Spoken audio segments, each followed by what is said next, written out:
नमस्कार दोस्तों, आप सभी का स्वागत है अपने हमारे लुसेंट क्लासेस चैनल में। मेरा नाम है नितिन कुमार और आज के इस वीडियो में हम लोग पढ़ेंगे CAA NRC और NPR के बारे में। काफ़ी ज़्यादा कंट्रोवर्शियल टॉपिक रहा है ये, तो इसके बारे में पढ़ेंगे कि आखिर क्या ये है, क्यों इतना कंट्रोवर्सी हुई। क्योंकि ये जो वीडियो है हमारा पिछला वीडियो से रिलेटेड है, तो अगर आपने हमारा पिछला वीडियो नहीं देखा है सिटीजनशिप के बारे में तो जाकर देखिए, तभी आपको ये समझ में आएगा, नहीं तो फिर आपको डाउट रहेगा ये सब चीज़ समझने में। तो चलिए फिर समझते हैं क्या है। लास्ट तक देखिएगा इस वीडियो को, काफ़ी ज़्यादा इम्पॉर्टेंट होने वाला है आपके लिए, काफ़ी कुछ जानने को मिलेगा। अगर आप हमारे चैनल पर नए हैं तो आपसे एक हम्बल रिक्वेस्ट है कि प्लीज़ आप हमारा चैनल को सब्सक्राइब करें, इससे काफ़ी हमें सपोर्ट मिलता है। अगर आपको इस वीडियो का PDF चाहिए तो हमारा टेलीग्राम चैनल है द लूसेंट क्लासेस, जो कि मैंने इसको डिस्क्रिप्शन में लिंक दे रखा है, वहाँ पे आपको मिल जाएगा। ठीक है, वहाँ पे एक क्लिक करके ज्वाइन हो जाओ ग्रुप को, या फिर मत हो, अपना काम अगर निकल रहा है तो निकाल लो डाउनलोड करके नोट्स, तो हो सकते हो। चलिए अब समझते हैं कि सिटीजनशिप बिल जो था 2019 में जो पास होने के बाद एक्ट बन गया, वो था क्या। आपको बेसिकली पता होगा बिल और एक्ट में डिफरेंस। नहीं पता है तो कोई बात नहीं, मैं बताता हूँ। देखो, बिल जो होता है ना वो संसद से पास होता है, जैसे कि लोकसभा कुछ सिंपल, कोई जो रूलिंग गवर्नमेंट है कोई बिल लाती है, उसको कोई कानून बनाना पड़ता है तो एक बिल बनाती है। ठीक है, वो क्या होता है कि संसद में जाता है, लोकसभा राज्यसभा में जाता है, उसको अगर सिंपल मेजोरिटी मिल जाती है और लोकसभा से राज्यसभा से तो पास हो जाती है पार्लियामेंट से। फिर उसके बाद वो प्रेसिडेंट जो रहते हैं वो उस बिल पे साइन करते हैं, और जैसे ही साइन करते हैं उसके बाद जो बिल होता है वो एक्ट में, बेसिकली एक लॉ में कन्वर्ट हो जाता है। तो ये था बिल और एक्ट में डिफरेंस। थोड़ा ओवरव्यू जानेंगे हम लोग कि क्या लिखा था उस एक्ट में, क्या है। तो देखो, बिल में लिखा हुआ है कि ये जो है हमारा भारत सिटीजनशिप देगा उस नॉन मुस्लिम माइग्रेंट को जो इलीगल तौर पे हमारे भारत में आए हैं। जहाँ से, कहाँ से आए हैं, पाकिस्तान से आए हैं, अफ़गानिस्तान से आए हैं और बांग्लादेश से आए हैं। क्यों आए हैं? क्योंकि उनको रिलीजियंस परसुकेशन फेस करना पड़ा था, इसलिए वो हमारे भारत पे आए थे इलीगल तौर पे। पहले ये ऐसा नहीं लिखा होता पहले, अब तो माइनॉरिटी लिख दिया गया था, लेकिन 2016 में बात करिए ये बिल फिर से आया था जो कि पास नहीं हो पाया था। क्यों? क्योंकि उसमें सीधा सीधा लिखा हुआ था हिंदू, सिख, बुद्धिस्ट, जैन, पारसी, क्रिश्चियन जो है कम्युनिटी, इस तरह से लिखा हुआ, लेकिन इसको हटाकर माइनॉरिटी कर दिया गया। तो ये था टोटल। ठीक है, इसके बारे में आगे जानेंगे क्या कंट्रोवर्सी हुई, क्या दिक्कत है इसमें। सबसे पहले जानते हैं कि इसके हिस्टोरिकल बैकग्राउंड के बारे में। जैसा कि हमने पिछले वीडियो में कुछ पढ़ा था कि जब हमारा भारत देश आज़ाद हुआ था तो कुछ माइग्रेंट्स जो थे हमारे भारत में आए थे, और उस वक्त जो सिटीजनशिप बना था वो ऐसी, मतलब बात करें तो एज ए टेम्प्रोरी बना दिया गया। आर्टिकल 5 से लेकर 11 तक हमने पढ़ा था।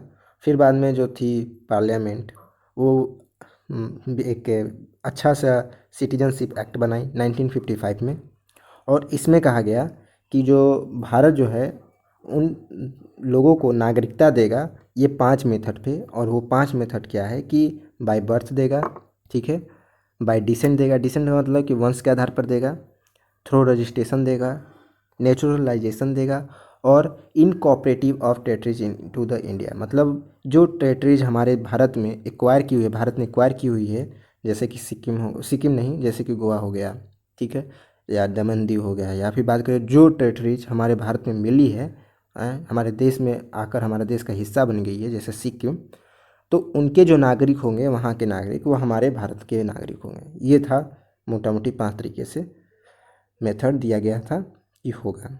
अब जो इलीगल माइग्रेंट हैं जिनके पास कोई वैलिड डॉक्यूमेंट नहीं है, वैलिड डॉक्यूमेंट करने का मतलब कि कोई पासपोर्ट वीज़ा नहीं है, ठीक है, और बिना परमिट से इलीगल तौर पे हमारे कंट्री में आ गए हैं, तो उनको अंडर द फॉरेनर एक्ट 1946 के तहत या पासपोर्ट एक्ट 1920 के तहत इनको जेल हो सकती है 10 साल तक या 5 साल तक, जो भी है। फिर उसके बाद कभी इसके आगे कानून इस तरह का नहीं बनाया गया। फिर बाद में 2003 में जो NDA की गवर्नमेंट थी वो कानून बनाती है कि जो इलीगल तौर पे माइग्रेंट हमारे कंट्री में आए हैं उनके लिए बात करें तो एक NRC बनना चाहिए। तो उससे साफ साफ पता चल जाएगा कि आवाज़ उठाई थी कि उससे साफ साफ पता चल जाए कि जो लोग हमारे कंट्री में आए हैं उनको कौन कौन से जो हमारे कंट्री के हैं उनके लिस्ट मिल जाए और जो इलीगल है उनका लिस्ट मिल जाए। हालांकि यहाँ जो बना था एक्ट उसमें ये प्रावधान नहीं था कि जो इलीगल तौर पे आए उनको सिटीजनशिप दी जाएगी, ये नहीं था। ठीक है, ये कुछ लिखा हुआ नहीं था 2003 में। उस वक्त यूपीए गवर्नमेंट जो थी उस वक्त काफ़ी सपोर्ट की थी। फिर बाद में क्या हुआ था कि 2010 में जब यूपीए की गवर्नमेंट थी तो उस वक्त क्या हुआ कि जब एनआरसी लाने की बात की गई काफ़ी ज़्यादा कंट्रोवर्सी, क्योंकि 2003 के बाद तो भाई एनडीए गवर्नमेंट चली गई, ठीक है, 2004 के बाद। फिर उसके बाद यूपीए गवर्नमेंट आई। फिर काफ़ी ज़्यादा कंट्रोवर्सी हुई थी जब यूपीए गवर्नमेंट 2010 में एनआरसी के बारे में बात की, और ख़ास तौर से नॉर्थ ईस्ट एरिया में। तो उस वक्त बिल्कुल कैंसिल कर दिया गया, यूपीए गवर्नमेंट इसको एनआरसी के बारे में कैंसिल कर दी कि नहीं नहीं ये ठीक नहीं है। देखो, कोई भी पॉलिटिकल पार्टी जो हमारे कंट्री में होती है, एक बात आपको समझना होगा, कोई पॉलिटिकल पार्टी जो होती है वो सब काम वोट बैंक के लिए करती है। अब देखो, अभी जो रूलिंग गवर्नमेंट एनडीए है वो ज़्यादातर हिंदू का सोचती है कि जो मेजोरिटी है उनका वोट ले ले, और जो बात करें यूपीए गवर्नमेंट है वो सोचती है कि मुस्लिम यानी माइनॉरिटी जो लोग हैं उनका जो है हम वोट बैंक ले लें, मतलब वो हमारे वोट बैंक हैं उनको खासतौर से खुश रखें, ये होता है। कम्युनिस्ट है वो सोचती है गरीबों को ज़्यादा खुश रखेंगे तो मेरा वोट बैंक बना रहेगा। कुछ हद तक आम आदमी पार्टी भी उसी विचारधारा की है। बात करें जो स्टेट के बारे में, जैसे कि आरजेडी हो गया, समाजवादी पार्टी हो गया, जेडीयू जनता यूनाइटेड जनता दल हो गया, तो ये लोग क्या करते हैं, ये लोग ज़्यादातर जातिवाद के आधार पे मतलब बात करोगे, देखोगे जब भी इलेक्शन होगा तो माहौल एक अलग ही सा जातिवाद का रहेगा। ठीक है, जो वो लोग सोचते हैं कि जो ओबीसी है और जो ये माइनॉरिटीज़ लोग हैं, दलित हो गए, मुस्लिम हो गए, उनका वोट ले ले। जैसे आरजेडी हो गया, समाजवादी पार्टी हो गया, जेडीयू, बहुत सारे लोग जो पार्टीज हैं लोकल स्तर पे वो सोचती है ऐसे करे। ठीक है, जातिवाद ज़्यादा आपको देखने मिला। तो ये सब विचारधारा पे पॉलिटिकल पार्टीज काम करती है। ठीक है, तो ये है दोस्तों, एक बात आपको तो मैंने समझा दिया। अब मैं आपको बता रहा हूँ कि ये जो है यूपीए की गवर्नमेंट 2014 से पहले चली गई। अब 2014 के बाद क्या हुआ कि एनडीए की गवर्नमेंट आती है, मतलब भारतीय जनता पार्टी की जो है बीजेपी की गवर्नमेंट आती है। अब वो जो है सिटीजनशिप अमेंडमेंट बिल लाती है 2016 में। उसमें ये लोग बोलते हैं, ये लोग पॉलिसी बनाता है कि देखो हम जो है वो 6 रिलीजन्स के लोगों को जो नॉन मुस्लिम हैं और हमारे कंट्री में लीगल तौर पे आ गए हैं, ठीक है, ख़ास तौर से जो उनको रिलीजन्स परसिक्यूशन हुआ है, ठीक है, उनको प्रताड़ित किया गया है रिलीजन्स के आधार पे, धर्म के आधार पे, तो उनको सिटीजनशिप दी जाएगी। ये इस बिल में लिखा हुआ था, लेकिन ये नहीं लिखा हुआ था कि माइनॉरिटीज़ के लोगों को दी जाएगी, जो वहाँ के माइनॉरिटीज। केवल साफ साफ लिख दिया गया था कि 6 रिलीजन्स, और वो रिलीजन्स कौन है 6 रिलीजन्स, तो हिंदू, सिख, बौद्ध, जैन, क्रिश्चियन, पारसी, ये लिखा हुआ था उसमें। ठीक है, यहाँ पर मुस्लिम और ज्यू यानी यहूदियों के बारे में यहाँ पर सिटीजनशिप देने की बात नहीं की गई थी। ठीक है, तो ये था इस बिल में लिखा हुआ था, और बाकी जो मुस्लिम हैं उनको वापस भेजने की बात की गई थी। ये 3 कंट्री में दिया हुआ था कि अगर जो बांग्लादेश, पाकिस्तान, अफ़गानिस्तान से जो आए हैं उसी कंट्री से आपको सिटीजनशिप दी जाएगी, अगर वो 31 दिसंबर 2014 से पहले आ गए हैं तो। काफ़ी ज़्यादा नॉर्थ ईस्ट स्टेट में वायलेंट हुआ। अब आप समझो कि ये वायलेंस क्यों हो रहा है भाई, क्या वहाँ पे ज़्यादा मुस्लिम थे इस वजह से हो रहा था क्या? जी नहीं, वहाँ मुस्लिम थे इस वजह से नहीं हुआ। वहाँ वायलेंस इस वजह से हुआ क्योंकि आसाम के जो लोग हैं और नॉर्थ ईस्ट के जो लोग हैं, पूरा तो पहले आसाम था, कि आसाम से ही सब नागालैंड, मिजोरम ये सब बना। ठीक है, पहले तो पूरा बंगाल था, बंगाल से वेस्ट बंगाल बना। ठीक है, वेस्ट बंगाल बांग्लादेश, फिर आसाम, आसाम से नागालैंड, ठीक है, फिर मिजोरम, अरुणाचल प्रदेश, ये सब पहले आसाम में ही था, सब अलग हो गया। ठीक है, तो वहाँ ज़्यादा इतना वायलेंस क्यों मिला? क्या वहाँ पे ज़्यादा मुस्लिम थे, इलीगल मुस्लिम थे, वो वायलेंट किया? कौन किया? वहाँ के लोग किए, जो स्थानीय लोग थे। वो कह रहे थे कि भाई मुझे हिंदू और मुस्लिम कुछ लेना देना नहीं है, जो भी लोग इलीगल तौर पे बांग्लादेश से आए हैं, बांग्लादेश से आए हैं या जहाँ कहीं से भी आए हैं हमारे कंट्री में रह रहे हो, ख़ासतौर से हमारे बीच, तो इनको जल्दी से जल्दी भगाओ, हमें इनके साथ नहीं रहना है। ठीक है, इस वजह से ये लोग यहाँ पे दंगा कर रहे थे। तो ये था, तो काफ़ी ज़्यादा वायलेंस हुआ, तो ये बिल डिज़ोल्व कर गया लोकसभा में बुरी तरह से। फिर क्या होता है 2019 में फिर से एनडीए गवर्नमेंट बनती है, वो ये पूर्ण बहुमत से। अब पूर्ण बहुमत से बनती है तो फिर से इसे लाया जाता है इस बिल को। साफ साफ देखो, इलेक्शन में तो साफ साफ ये लोग अपने मैनिफेस्टो में लिख दिए थे कि CAA लगाएंगे, 370 हटाएंगे, और एक और लाने वाले हैं, वो अभी लाए नहीं है, यूनिफॉर्म सिविल कोड, वो भी अभी आएगा। पता नहीं, हमको लगता है नेक्स्ट इलेक्शन में लाए, फिर इलेक्शन से पहले ला दे, 2024 के इलेक्शन से पहले। तो देखो क्या होता है, उसमें भी कंट्रोवर्सी, काफ़ी कंट्रोवर्सी होगी, उसमें भी वायलेंस होगा ऐसा लग रहा है। कि वो सरकार, मेन जो रूलिंग गवर्नमेंट की जो मेन बात क्या है ना, कि वो लोगों से ठीक से कम्युनिकेट नहीं कर पाती है। इस बिल में कुछ ऐसा था ही नहीं कि जो वायलेंस हो, बिल्कुल कुछ नहीं था। अभी भी हम पढ़ेंगे क्या क्या नहीं था, बताएंगे कि किस तरह से कॉन्स्टिट्यूशनल है और ये अनकॉन्स्टिट्यूशनल नहीं है, ठीक है, सब बताएंगे।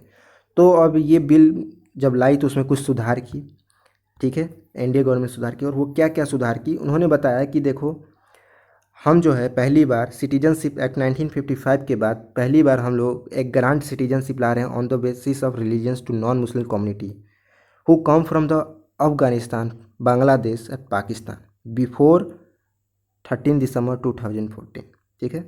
31 दिसंबर 2014 से पहले जो हमारे नॉन मुस्लिम कम्युनिटी के जो लोग हैं, इलीगल तौर पे हमारे भारत में आके बस गए हैं, वो 3 देशों से, अफगानिस्तान, बांग्लादेश और पाकिस्तान से, उनको हम सिटीजनशिप देंगे।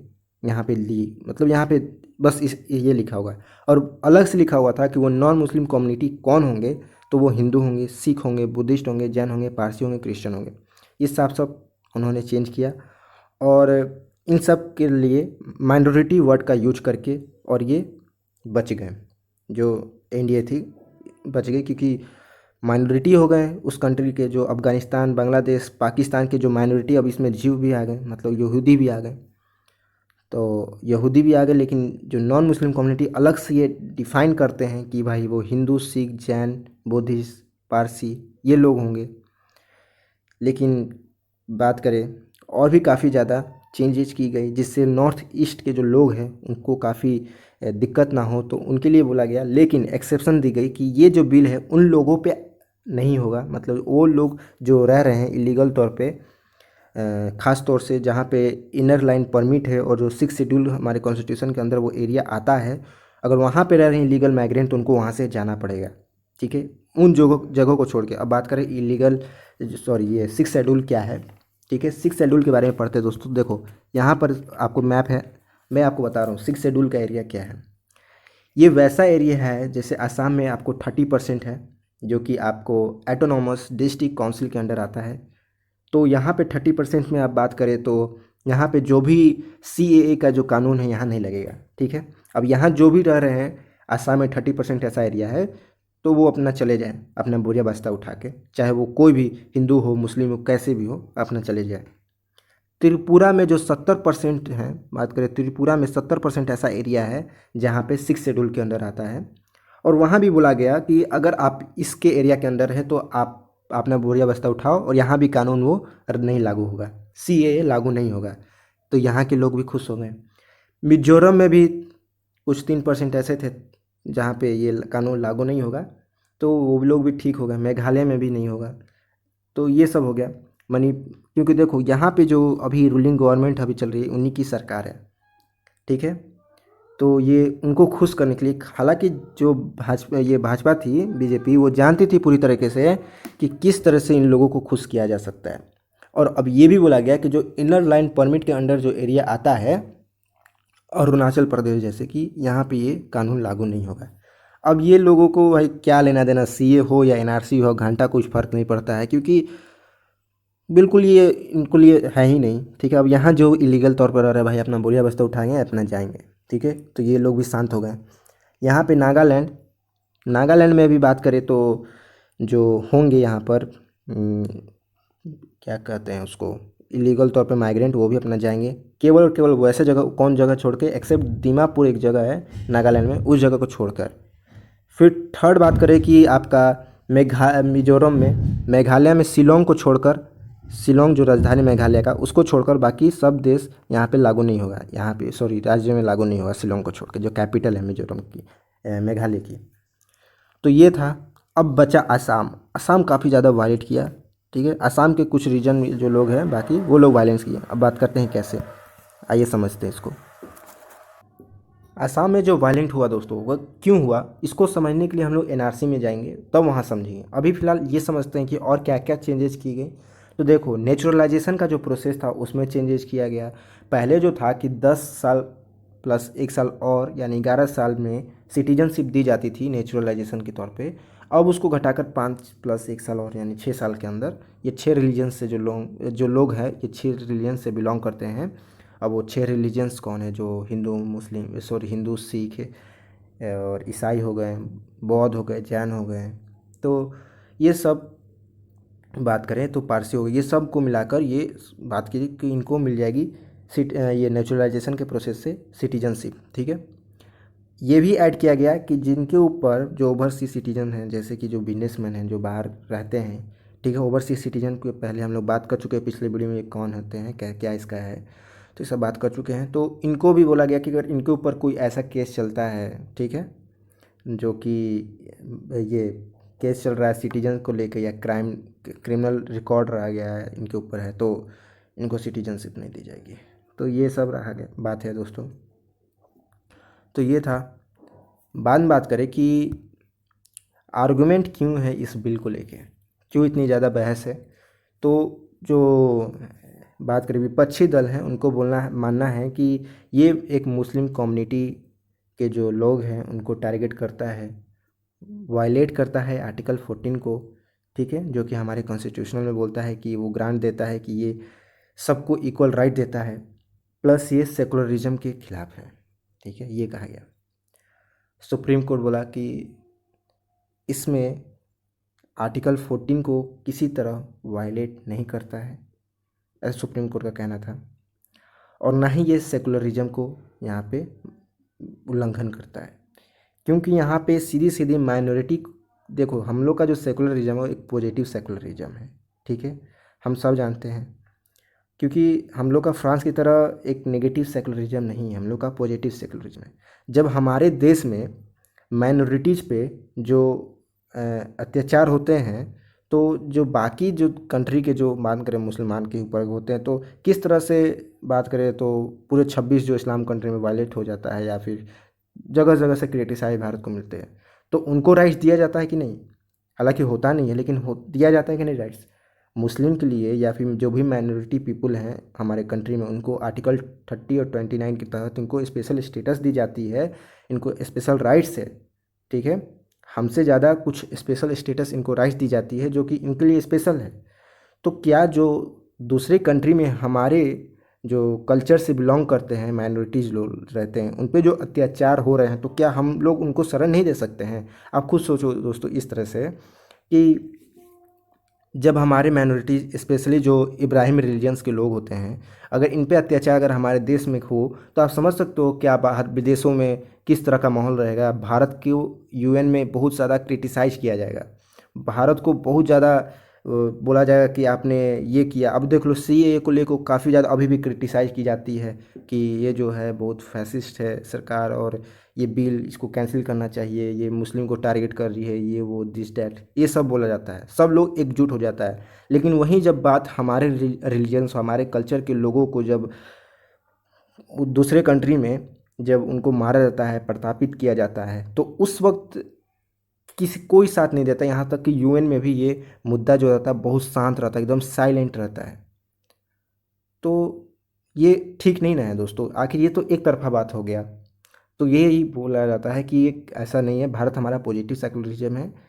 जब हम दूसरे लोगों के जो हमारे कंट्री में रह रहे हैं माइनॉरिटी, उनको जब राइट्स दे रहे हैं, तो जो दूसरे कंट्री में हमारे लोग माइनॉरिटी बन कर रहते हैं उनको क्यों नहीं दे सकते, यह सुप्रीम कोर्ट का कहना था। तो ये तो किसी तरह से हुआ नहीं, बात फेल हो गया। फिर कुछ लोगों का कहना था कि जो बहुत सारे जो तमिल में से जो श्रीलंका से जो आए हुए तमिल, और जो हिंदू रोहिंग्या म्यांमार से आए हुए हैं, उनको इस एक्ट में कवर क्यों नहीं किया गया, इनको शरण नहीं दी गई। देखो, आप खुद सोचो कि श्रीलंका में ज़्यादातर जो कम्युनिटी है वो बौद्ध धर्म अपनाती है, और म्यांमार में भी बौद्ध धर्म है, और चाइना में का तो बात ही छोड़ दो, चाइना में तो कम्युनिस्ट रहते हैं, तो वहाँ पे तो बहुत सारे एथिस्ट रहते हैं, मतलब नास्तिक लोग हैं। तो इन लोगों को इसलिए जगह नहीं दी गई क्योंकि इस एक्ट में किसी तरह से इन लोग को ज़्यादा मतलब बात करें तो मतलब इसको ये नहीं किया जाता है, धर्म के नाम पे इनको ये क्रिटिसाइज नहीं किया जाता, ना इन लोग को मारा जाता है उतना ज़्यादा। ठीक है। अभी तो देखोगे जब म्यांमार में जब तख्ता पलट हुआ, बहुत सारे रोहिंग्या लोग जो थे, हिंदू प्लस जो भी वहाँ के लोग भारत में आके शरण मांग रहे थे। तो ये देख सकते हो आप, भारत उसको उतना नहीं दिया। और ये सब था जो लोगों के लिए अंदर काफ़ी ज़्यादा कन्फ्यूजन था, और जो कि सुप्रीम कोर्ट ने इसको साफ साफ क्लियर कह दिया कि ऐसा कुछ नहीं है। ठीक है, यहाँ पे किसी मुस्लिम को ऐसा नहीं है कि सिटीजनशिप चली जाएगी। अब जो इलीगल तौर पे आया है, अब खुद सोचो, जो पाकिस्तान, बांग्लादेश और अफ़गानिस्तान के जो मुस्लिम हैं, और वो वहाँ रह रहे हैं, और उनको अगर तकलीफ़ हो रही है और वो भारत आ रहे हैं, तो फिर ये तो थोड़ा सोचने वाली बात है। तो देश किस बात का रह गया उनका। और इन लोग का ये भी कहना है, जो रोहिंग्या मुसलमान हैं, जो सूफ़ी होते हैं, जो शिया होते हैं, उनको भी तो भाई ये किया जाता है। तो अभी इस पे लॉ नहीं बना है, मतलब भारत सरकार का कहना था कि सुप्रीम कोर्ट से कि अभी इस पे लॉ नहीं बना है, और सुप्रीम कोर्ट का भी कहना है कि फर्दर इस पे बात विचार होगी। फिलहाल इतना के लिए ये सब हुआ है दोस्तों। तो ये था मतलब आर्गूमेंट। अब फेवर में दोस्तों बात करें कि वही सब जो मैंने आपको बताया कि किस तरह से उनको क्रिटिसाइज़ किया जाता है दूसरे कंट्री में जो रहते हैं, अफ़गानिस्तान, बांग्लादेश में जो मुस्लिम मेजॉरिटी जो रहते हैं, वो लोग कैसे जो उनके माइनॉरिटी पे वो लोग अत्याचार करते हैं। ठीक है, तो ये सब काफ़ी ज़्यादा, ये मैं अभी थोड़ा देर पहले हुआ था बात किया, तो ये सब बताता है। तो उन सबको यही फेवर में, हालांकि कुछ खास फेवर में नहीं है, तो आप पढ़ सकते हो। सब मैंने वही थोड़ा देर पहले बताया कि यूएन में कैसे क्या किया वो सब। चलिए, ये तो मैंने आपको बता दिया। अब बात करते हैं एनआरसी के ऊपर। चलिए, अब हमारा आया असली टॉपिक, एनआरसी। इससे पहले आपको समझना होगा कि एनपीआर क्या है। ठीक है, इससे पहले थोड़ा एनआरसी से पहले एनपीआर समझना होगा। ठीक है, एनपीआर, एनपीआर का फुल फॉर्म होता है दोस्तों नेशनल पॉपुलेशन रजिस्टर। ये ऐसा रजिस्टर होता है जिसमें हम लोगों के बारे में बात करें तो सभी जो भारतीय देशवासी हैं उन सब के पॉपुलेशन रजिस्टर होता है, सेंसस होता है। ठीक है, ये देखो बैकग्राउंड में बात करें तो यहाँ पर बताया गया कि इस सेंसस में हम लोग को पता चलता है कि हमारे भारत में कितना पॉपुलेशन है। ठीक है, हिंदू, मुस्लिम, सिख, ईसाई कितने रिलीजन्स के नाम पे हैं, तो ये सब है। उसमें इनको इंक्लूड किया जाता है जो फॉरेनर होते हैं, वो जो बाहर से आए हैं हमारे कंट्री में पढ़ने के लिए 3 साल के लिए, 2 साल के लिए, तो उनको भी इसके अंदर रजिस्टर किया जाता है। तो आपको समझ सकते हो इनमें। तो एनपीआर है टोटल। एनपीआर में भी कंट्रोवर्सी चलती है, लेकिन ज़्यादातर एनपीआर को लेके नहीं, एनआरसी को लेके ज़्यादा होती है। तो एनसीआर समझते हैं, एनआरसी समझते हैं क्या होता है। देखो, एनआरसी वो होता है जो कि आपको हमारे कंट्री को एक सर्टिफिकेट रिकॉर्ड बनाता है, डाटा बेसिस बनाता है, जिससे पता चलता है कि हमारे कंट्री में कितने लोग हमारे इलीगल है। ठीक है, इसके बारे में बात करें तो पहली बार ये सेंसस हुआ था 1951 में, जब जवाहरलाल नेहरू टाइम थे उस वक्त हुआ था। और उसमें पता चला था, एनआरसी उस वक्त लागू हुआ था, रजिस्टर हुआ था, तो पता चला था कि कितने लोग जो हैं हमारे इलीगल हैं और कितने लोग जो हैं लीगल हैं। ठीक है, क्योंकि उस वक्त चाचा नेहरू को पता चल गया था कि किस तरह से क्या हो रहा है हमारी कंट्री में, इस वजह से। एक बात और, एनपीआर में आपको मैं बताया कि एनपीआर में क्या क्या आपसे पूछा जाता है, एनपीआर में क्या कंट्रोवर्सी था, क्या लोगों को लेके दिक्कत थी। तो एनपीआर में पहले जो था वो बोला गया कि 7 तरीके से आपको बताया गया, सॉरी 14 तरीके से, 7 तो अभी 14 तरीके से आपको यहाँ पे सर्टिफिकेट देना होगा, डॉक्यूमेंट, जिससे आपका एनपीआर प्रूव होता है, रजिस्टर होता है एनपीआर में आपका नाम। और इसमें और 7 ऐड कर दिया गया, 7 लिस्ट और, कि आपके पास आपका ये होना चाहिए, क्या होता है, मदर फादर का डेट ऑफ बर्थ या जन्म प्रमाण पत्र होना चाहिए। तो कुछ लोगों के पास तो नहीं होता है, कितने को तो अपना ही डेट ऑफ बर्थ मालूम नहीं रहता है।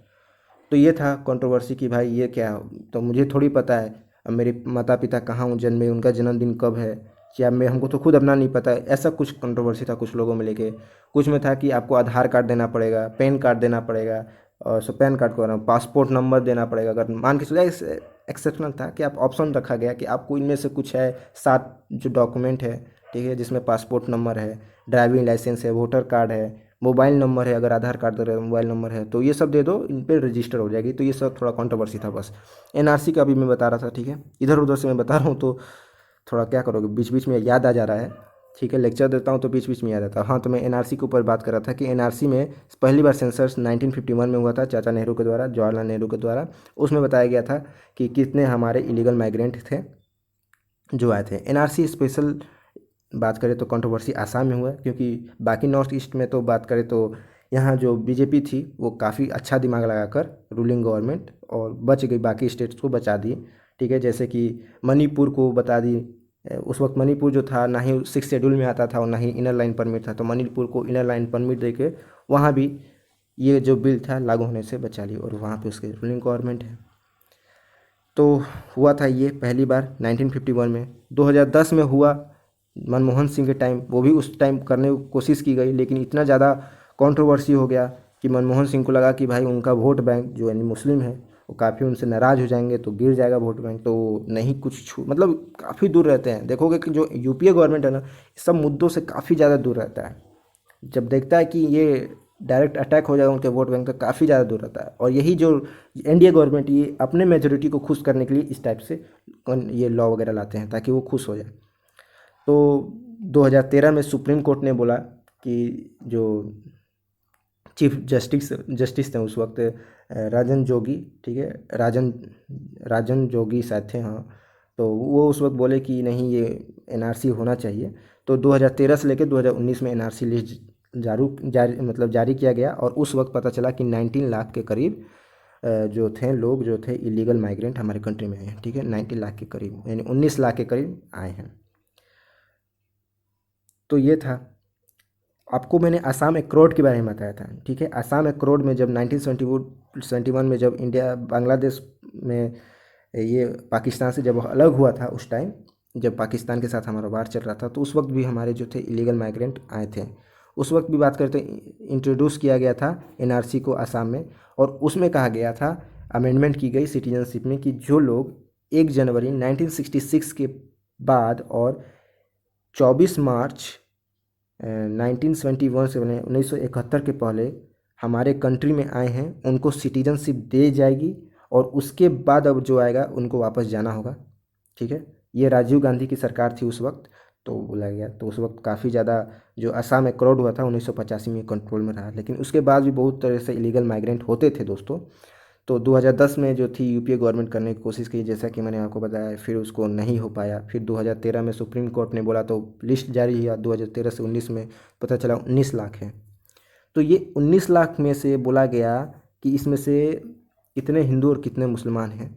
तो जब एनआरसी लिस्ट हुई दोस्तों, मतलब जारी हुई, तो आप विश्वास नहीं करोगे, इसमें से पता चला कि 12 लाख जो थे वो हिंदू कम्युनिटी के थे। ठीक है, और जो बाकी के जो थे वो मुस्लिम थे। ठीक है, 7 लाख जो थे वो मुस्लिम थे। तो ये हुआ। अब ये इनको नागरिकता दी जाएगी, तो सोचो असम में प्रॉब्लम तो ऐसे ही वो लोग कल्चर के बेसिस पे झेलते हैं। लोग को लगता है कि अगर ये लोग 12 लाख जो हिंदू बंगाली हैं इनके बीच आ जाएगा तो इनके कल्चर को डिस्ट्रॉय कर देगा, इस वजह से काफ़ी ये डरते हैं। तो अभी ये लागू नहीं हुआ है, देखो अभी इस वजह से लागू नहीं किया गया था एनआरसी असम में, क्योंकि अभी 2021 में असम में इलेक्शन हुआ था, होने वाला था, इस वजह से बीजेपी काफ़ी चालू थी और इसे लागू नहीं करने दी। अब इलेक्शन टाइम क्या हुआ कि अब इनकी गवर्नमेंट आ चुकी है एनआरसी मतलब असम में, तो मे भी हो सकता है अब जल्द से जल्द लागू कर दे। एनआरसी के लिए क्या क्या ज़रूरत है दोस्तों मैं बता दूं। देखो, तो यहाँ पर बताया गया कि अगर एक पर्सन के पास बात करें तो उसके डॉक्यूमेंट प्रूफ में बर्थ सर्टिफिकेट हो, एलआईसी पॉलिसी हो, रिफ्यूजी रजिस्ट्रेशन सर्टिफिकेट, मान के चलो कि अगर उसको रिफ्यूजी है और उसका रजिस्ट्रेशन सर्टिफिकेट है, तो अगर ये भी दिखा देता है तो उनका एनआरसी में लिस्ट हो जाएगा। सिटीजनशिप सर्टिफिकेट अगर वो दिखाता है तो उनका हो जाएगा। ठीक है, या गवर्नमेंट एम्प्लॉयमेंट सर्टिफिकेट, कुछ ऐसा एजुकेशन सर्टिफिकेट दिखाता है तो उनको एनआरसी बंगाल असम के एनआरसी में उनकी लिस्ट जारी कर दी जाएगी। ठीक है, अब मैं बताया कि क्यों आसाम में ही ये ज़्यादा हुआ, क्योंकि वही सब मैं बताया कि उनको लगा कि वो अपना कल्चर आइडेंटिटीज़ को ख़त्म कर देंगे वो सारे लोग और ये सब। ठीक है, मैं पूरा डिटेल में आपको पहले सब बताता हूँ, कहानी की तरह मैंने समझाया। कंट्रोवर्सी भी मैंने समझा दिया है कि किस तरह से कंट्रोवर्सी हुआ था।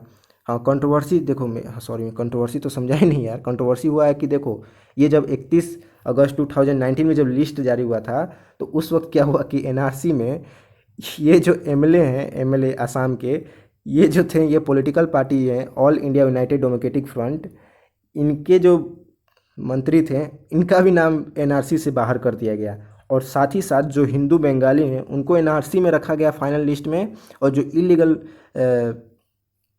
क्या करें कि फॉरेनर हैं उनको भी ये लिस्ट में, फाइनल लिस्ट में जारी किया गया। अब बाकी के कुछ लोग जो असम के खुद निवासी है उनको हटा दिया गया। अब इस बिल को, ये एनआरसी को लेकर काफ़ी ज़्यादा बहस हो गई और इसको सुप्रीम कोर्ट ने रीवेरिफिकेशन करने के लिए ड्राफ्ट लिस्ट को रिजेक्ट कर दिया सुप्रीम कोर्ट ने। तो इस वजह से ये कंट्रोवर्सी में रही दोस्तों।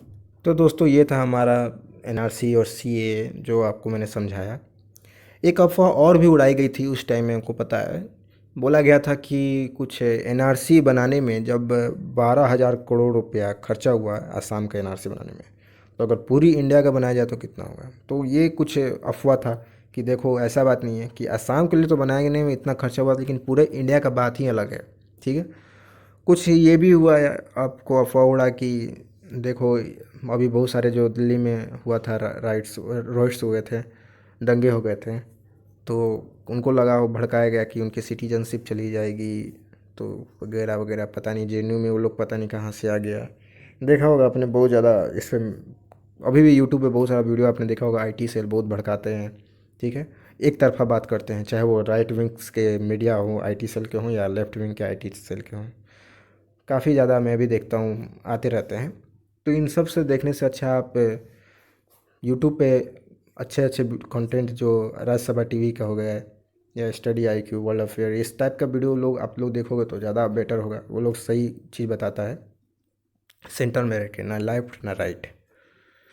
तो दोस्तों आज का इस वीडियो का मैं एंड करना चाहूँगा। लेक्चर अच्छा लगा हो तो प्लीज़ लाइक कीजिए, शेयर कीजिए, सब्सक्राइब कीजिए। ठीक है। और हाँ, इस वीडियो का पीडीएफ जो है आपको टेलीग्राम चैनल पे ही मिलेगा। लिंक मैंने डिस्क्रिप्शन में दे रखा है, वहाँ से क्लिक होकर ज्वाइन कर सकते हो। जो लोग व्हाट्सअप चलाते हैं उनके लिए भी मैंने लिंक दे रखा है। व्हाट्सअप ग्रुप है हमारा, वहाँ भी आपको पीडीएफ मिल जाएगा। चैनल सब्सक्राइब नहीं किया तो सब्सक्राइब कीजिए। वीडियो देखने के लिए बस मैं हाथ जोड़कर आप लोग का धन्यवाद करना चाहता हूँ। Thank you, have a good day, God bless you all.